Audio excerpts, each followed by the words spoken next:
Hello everyone, I'm Chester44 and welcome to this Let's Play of Avernum 2. Those of you who have been watching me, welcome to Avernum 2, the sequel to Avernum, which I just finished. Those of you who are just joining me, why are you joining me in the middle of Avernum 2? There was a whole another game ago, I don't understand.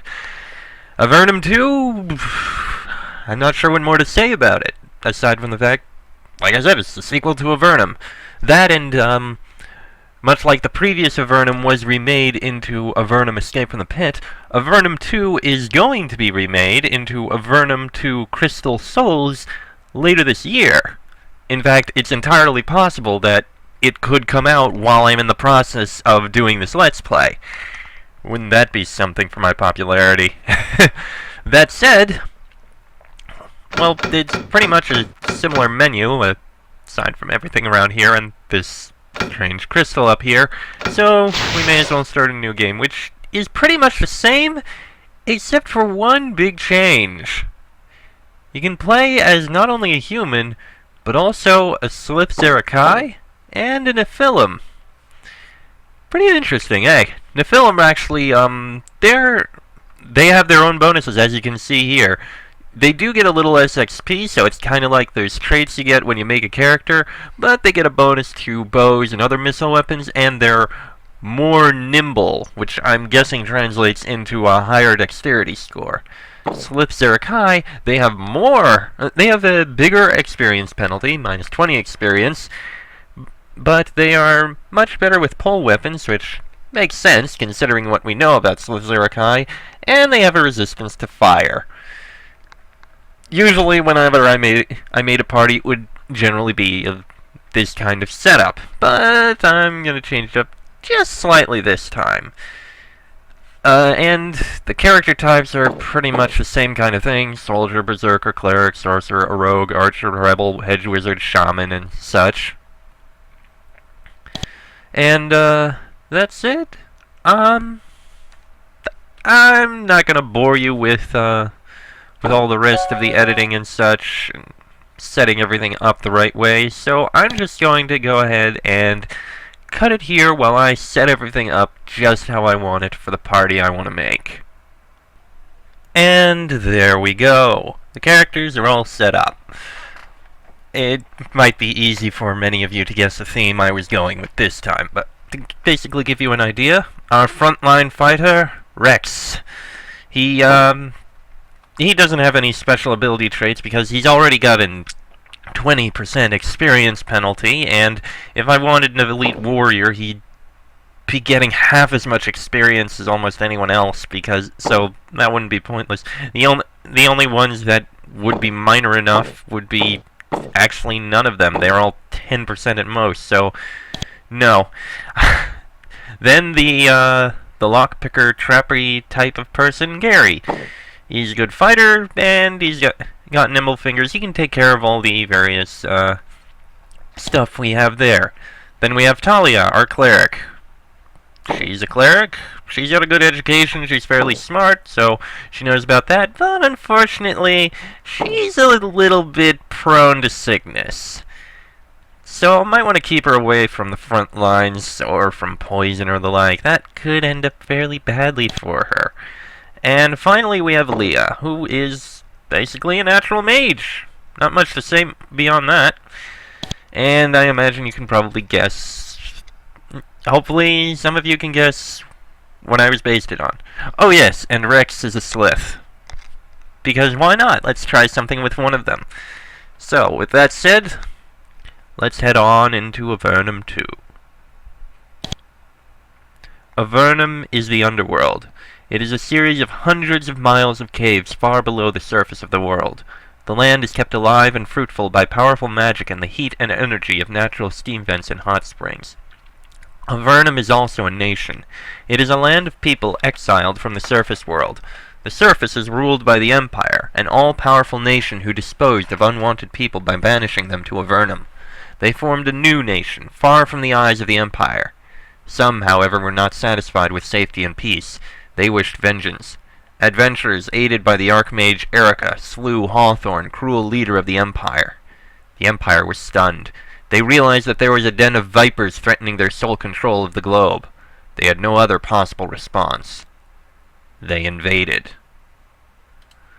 The power of the Empire completely dwarfed that of the Avernites, but it had great difficulty teleporting troops to the underworld. They arrogantly thought that Avernum could be subdued with a few hundred elite Empire troops. They were wrong. The first few hundred soldiers sent down had great success at first, but after the surprise wore off, they found out that the Avernites were brave warriors with powerful magicians on their side. In addition, they had the advantage of familiarity. They were used to living and fighting in caves. The Empire wasn't. The Empire soldiers were fought to a bloody standstill. The Empire sent more troops down, but the brave army of Avernum kept them at bay. The Empire grew frustrated and angry, and then it turned to terror and atrocity, and slowly it ground away at Avernum's defenses. Little by little, cave by cave, it won victories against Avernum. Then, when things looked like they couldn't get any worse, a new disaster occurred.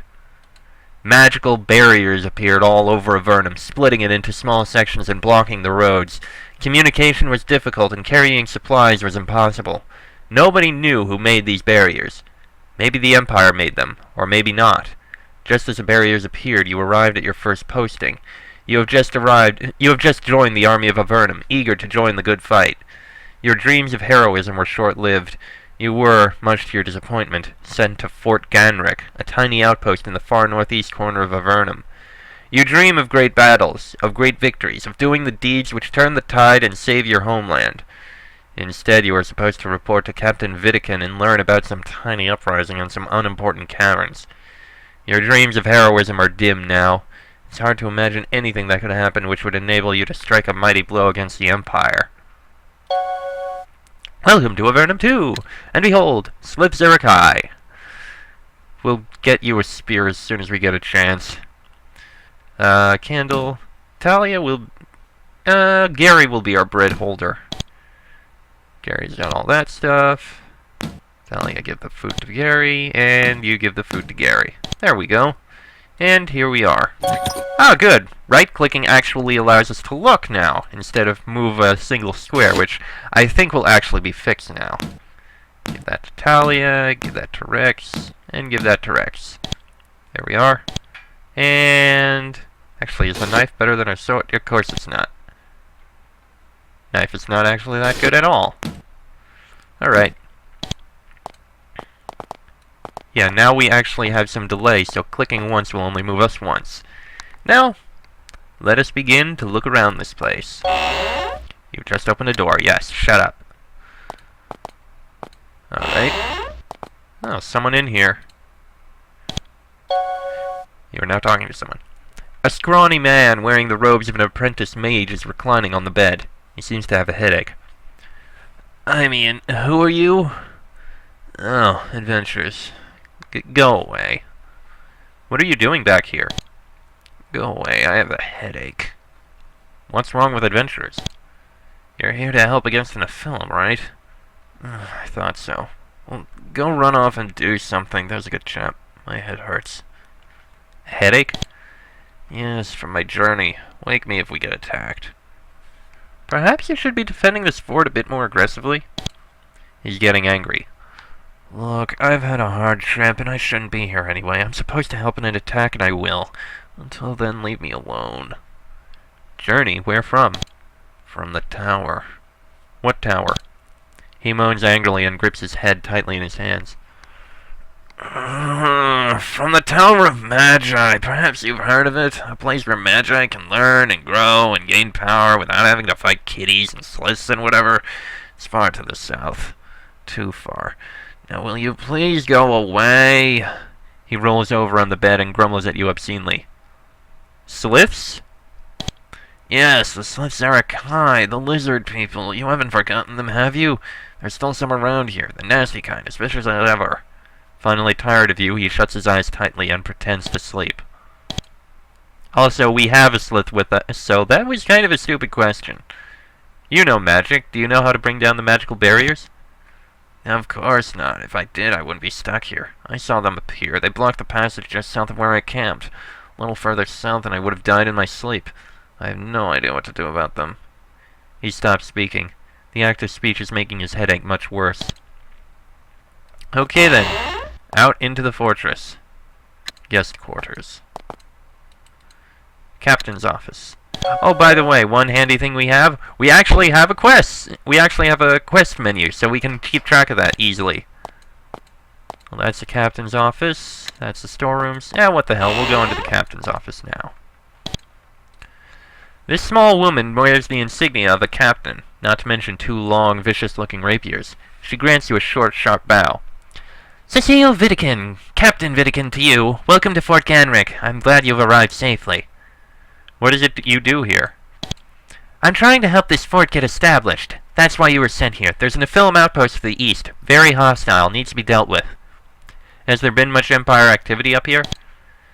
They haven't attacked up here much, but more than enough, let me tell you. The Nephilim only made things worse. How is the war against the Empire going?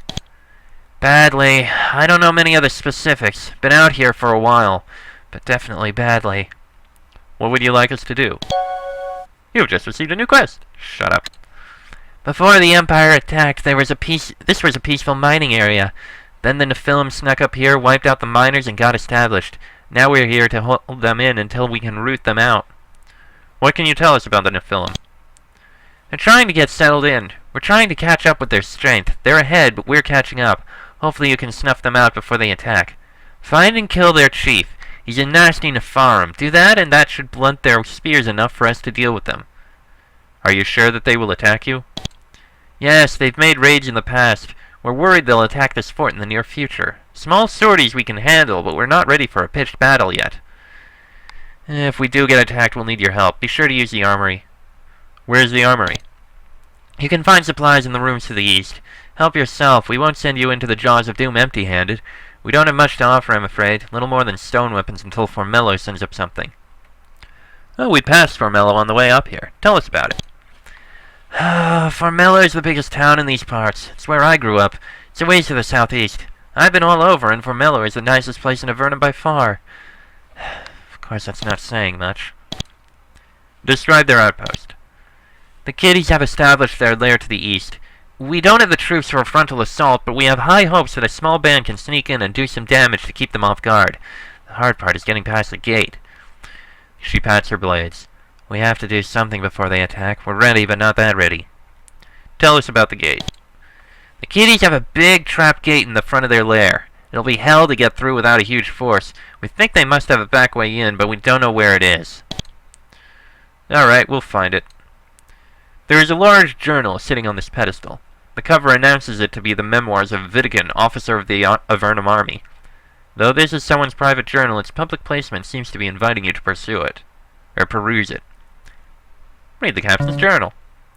The journal describes the career of Captain Vidican in the Avernum army, a career that began about 8 years ago. It's a long and tedious work, painstakingly scratched out on crude Avernum lichen paper. However, 2 recent compassionate entries written after the beginning of the Empire War catch your eyes. The first entry. I am surrounded by fools. No, not fools. Smart people driven to foolishness by their fear. Yes, we fight the Empire in all its might, but this is a war that can be won. Think of it. They have soldiers in the hundreds of thousands, but they can only send them down here a handful at a time. The mighty Empire, forced to fight us on a one-to-one basis. What is more, we are familiar with the caverns, and they are not. We are on the defensive with all the advantages that come with that position. And best of all, we have the strength that comes from knowing that one is on the side of right. Yes, this will be a long, cruel war, but we should not give it up, whatever comes. Of course, if the Empire did ever develop a way to transport massive numbers of soldiers into Avernum, well, that would be a different, shorter story. Even if we did have an escape route to the surface, we would have to seal it. Ironic. I think I'll see where that's going. A second entry, some weeks later. Victory! Our first victory against the enemy! Oh, but had I been there to see it, as opposed to in this remote and unimportant outpost. We defeated them not with strength or training, but with guile. A dozen of our soldiers led 2 full hundred of them down a side gallery west of Fort Remote. Then our mages sealed the tunnel at both ends.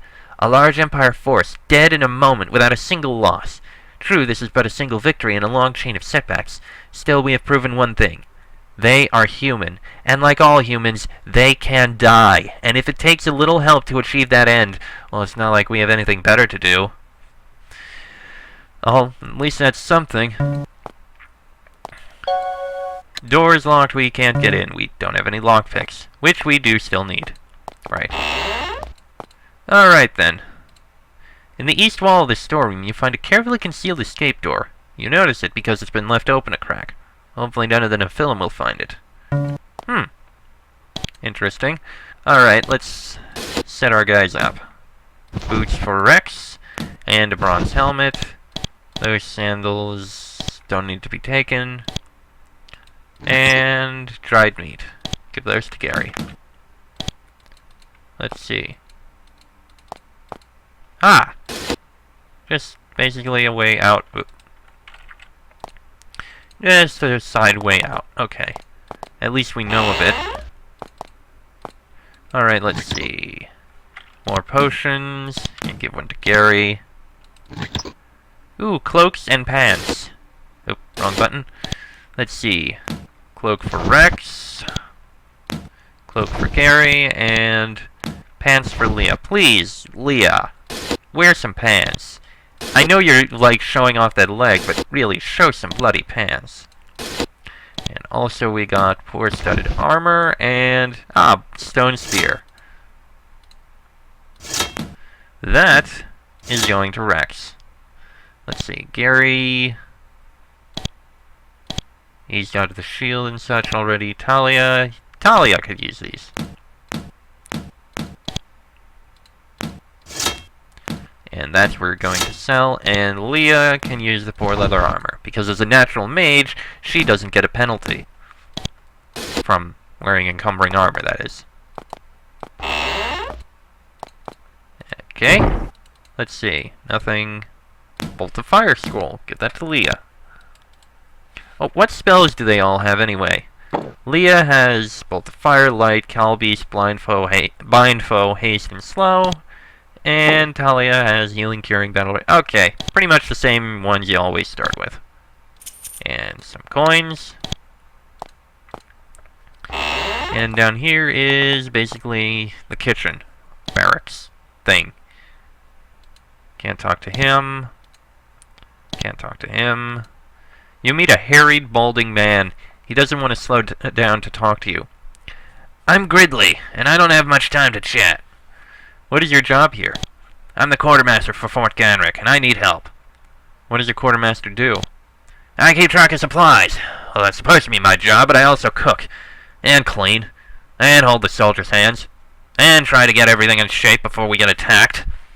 Since you give us supplies, you could give us stuff, right? Oh, you need things, do you? Ask Cecile, the captain, about supplies. She'll tell you what you can have. Won't be much. Fort Ganrik's quartermaster watches you impatiently. I like that they have this now. The bit where it...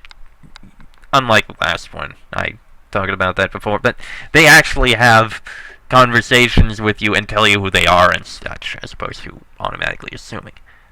We were sent here to do some sort of mission. I could care less. Go see the captain. Say, can you get us any extra supplies? No, nothing you don't earn. But I'll tell you what. There was a shipment of arrows and bolts being sent up here.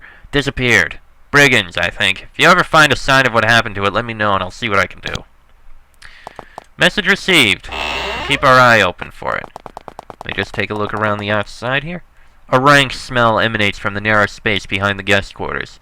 This must be where the fort keeps its trash before it gets thrown over the wall. Fair enough. And that's the water for if there's a siege or anything like that. Barracks. Okay, that's the barracks itself. What have we got in here? Pants and a cloak. We won't be able to take anything out of here. And welcome to Fort Ganrik. Oh, right. I gotta get used to not having to right-click. And that's pretty much everything there. We need to find some lockpicks. And I think I'm going to end the episode here. Yeah, this was a nice way to start it. And the party has arrived at the fort, and now they're going to go out to see if we can take care of a Nephilim problem. This is going to be an interesting series of fights and events and such, I am certain. So, that said, next episode we will head out from the fort and see what we can see. Till then, I am Chester44, that is Rex, Gary, Talia, and Leah. This has been an Avernum 2 Let's Play, and I shall see you all next time.